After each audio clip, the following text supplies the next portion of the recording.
Things aren't going very well for Fox News, the Bud Light of cable TV. Their lawyers just sent a cease and desist letter over to Media Matters demanding that they stop leaking footage that was secretly recorded of Tucker Carlson, like the clip of him trashing their streaming service, Fox Nation, saying that it sucks. Sorry to tell you, Fox News, but your little legal letters mean nothing because there's virtually nothing that you can do about it. Some people believe that it was Fox News themselves leaking the clips in order to try to make Tucker look bad, but if that was the case, they definitely wouldn't have leaked this clip showing their biggest star trashing their own network. Most likely they're coming from Abby Grossberg, the former producer, who admits that she spent months secretly recording Tucker and his staff in order to, in my opinion, extort him for creating what she said was a hostile work environment. Since Fox fired Tucker, their ratings have absolutely collapsed and they're panicking. So next week, they're bringing out the big guns. Kayleigh McEnany will be anchoring the time slot, who,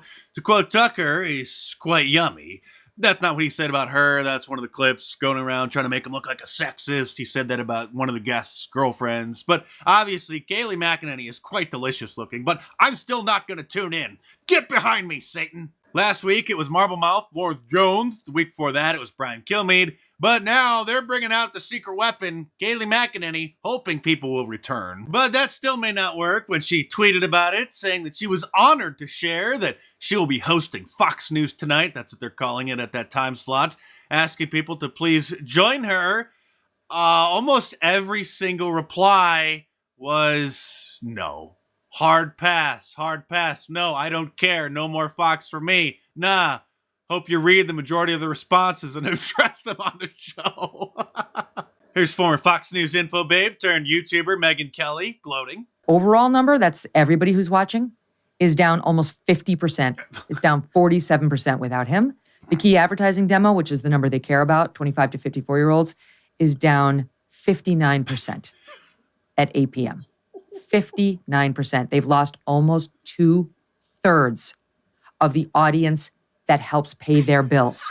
They're left with about 1/3 of their audience. I mean, that's stunning. Gee, that's too bad. Please cheer me up by telling me that all of their primetime shows are down, not just Tucker's old time slot. And I looked up and down the board at the rest of the primetime, which with all due respect to the daytime, is all anyone gives a about over there at Fox News. The primetime pays the bills, period. They're all down.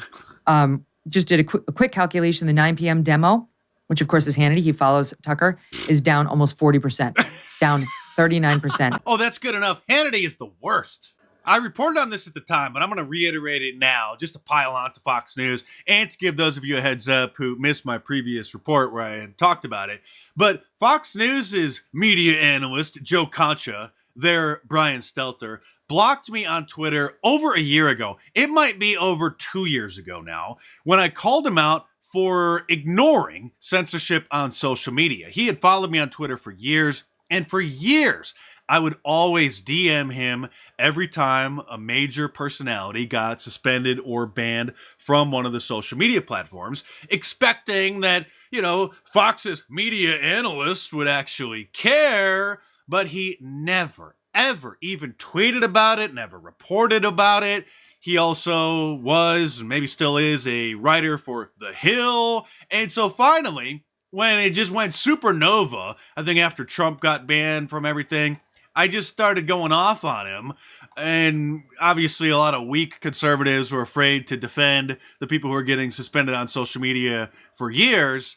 And so I just unloaded on him. Not even like harassing him. Unloading is probably too strong of a word, but I just called him out basically for being a, conservative coward. And then he blocked me, which obviously proved my point. And then he tweeted calling me a nobody or something, which I found hilarious. We're talking about a network here that hired Caitlyn Jenner as a paid contributor and commentator. And not just to talk about transgender issues, which might actually make sense, although you would think that you could just have some guests on to talk about that. And you wouldn't need to have them as a paid regular contributor. And by the way, CNN and MSNBC don't even have a transgender contributor. So Fox News is a pioneer there. But they paid Caitlyn Jenner just to come on, just to talk about the news. Look at this. Caitlyn Jenner addresses Kanye's Twitter suspension. This is a serious news network, folks. Kanye shouldn't have been suspended. He's banned, actually, from Twitter. People need to start using the right terminology. But after Kanye was banned, censored by Elon Musk, then of all the people to have on to talk about it, they just thought, let's bring Caitlyn Jenner on. But first, tell us your expert opinion on the COVID mask mandates. Masks are not, I don't think they work very well, okay? I think in a lot of cases, respiratory problems, breathing your own air constantly all the time is just not good for, especially in kids. And you see a lot of respiratory problems that they're having right now. That's enough. Of course, they turned the comments off on that video, and as you can see here, it has, I don't know, maybe a 70% thumbs down rating. And if you're wondering how I can see the thumbs down on this, because they hide the thumbs down count, there is an extension that you can get for Firefox, and I think for Chrome, that will actually show it, and it is accurate. Stay tuned, because there's plenty more to come in this video, but real quick, subscribe to my channel if you're new here, because you're obviously not going to find information and analysis like this anywhere else. And post a link to this video on your social media feeds to give a heads up to others about where they can find it. So I've dumped Fox News for Newsmax and took Tucker Carlson's Old Time Slots, a great show hosted by Eric Bolling. And a few hours later is, no offense, Eric, but I would say the best show on the network, hosted by Greg Kelly, who follows me on Twitter, so apparently he might be a fan of mine as well, because great minds think alike. Here he is on Thursday saying things that no Fox News host would ever have the guts to say, even if their producers and the executives would allow them to say it. Enrique Tarrio is in prison tonight, and I wish him the very best. I don't think he belongs there, not by a long shot. He was on the show about a year and a half ago.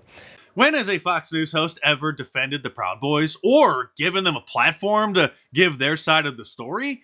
Never. And that's not a dig against Tucker, that's just a dig against the Fox News network, because I've heard through the grapevine that there were certain people who Tucker was not allowed to interview. Alex Jones. He definitely did his best, though, from within the constraints that he was in. And part of the reason that he was fired wasn't just the fact that he was pushing the envelope too far on Fox News, but also the things that he was saying off Fox News on other people's podcasts, like this just a month ago. Last thing I'll say is, they're not offended by craziness. They're not offended by conspiracy. If you go on TV tonight and say, I think the earth is flat, people will just laugh at you. They don't care if you think the earth is flat. It's not a threat to anyone. But if you say, what actually happened with Building 7? That is weird, right? It doesn't, what is that? Right. If you were to say something like that on television, they'd flip out. They would flip out. He's talking about 9/11 truth there, and whether or not he is a 9/11 truther or not, he's obviously just making the point that those kinds of discussions aren't even allowed on major networks. You'd lose your job over that. Why? It's my country. Right. Is it an attack on my country? Can I ask you, I don't really understand. Well, Tucker, you should read my book, The True Story of Fake News, because there's an entire chapter in there on Operation Mockingbird, which maybe we could talk about someday. The powers that be were also upset that Tucker was talking about things that were typically taboo in the Republican Party and conservative politics. Things that most Republicans were noticing, but were afraid to talk about because they were cowards, or there were some serious ramifications for asking too many questions about things. Get a load of this from NBC News, which is actually a very accurate assessment. Quote, once a story reached Tucker Carlson, it was the apex of conservative media. And Fox News is, or I'd say was, the voice of authority in conservative media, said Robert Ferris, a senior researcher at Harvard University's Shorenstein Center on Media, Politics, and Public Policy, who studies networked digital technologies and media. And here's the rub. It lets other people know that it's okay to talk about these things in the language that they use. Here's Charlie Kirk, literally the day after Tucker Carlson first did his big report about how massive migration is ultimately going to make white people a minority in the United States. Deputize a citizen force. Put them on the border. Give them handcuffs. Get it done. Sure, that's dramatic. You know what's dramatic? The invasion of the country. We're going to talk more about that. We're going to talk about how the other side has openly admitted that this is about bringing in voters that they want and they like, and honestly diminishing and decreasing white demographics in America. We're going to say that part out loud because so many people in the corporate media are afraid to talk about it. Yes, Charlie, the corporate media was and is afraid to talk about such things, and so were you until Tucker Carlson blazed that trail for you, and then you felt it was finally safe to admit the obvious. And I'm not going to get into the details of it, but guess which guy in his kitchen on a laptop made a video just several days before Tucker Carlson made his big splash, showing all those same clips, which now people feel comfortable sharing, like old Joe bragging that white people would soon become a minority, and Anderson Cooper saying it's going to be an exciting transformation of the country. I can't imagine who that would be, but they must be really cool, and Tucker's writers and producers must definitely be big fans. And white Americans will soon be a minority, and that's great. My concern is doing away with whiteness. Whiteness is a form of racial oppression, sure. The suggestion is that it is somehow possible to separate whiteness from oppression, and it is not. There can be no white race without the phenomenon of white supremacy. If you abolish slavery, you abolish slaveholders. In the same way, if you abolish racial oppression, you do away with whiteness. America needs to repent for its worship of whiteness on full display. The healing begins. This is what, because the Jewish community and the black community, we should be together. Jews and blacks we shouldn't fight. There shouldn't be tension. Jews and blacks should get together and get whitey. I think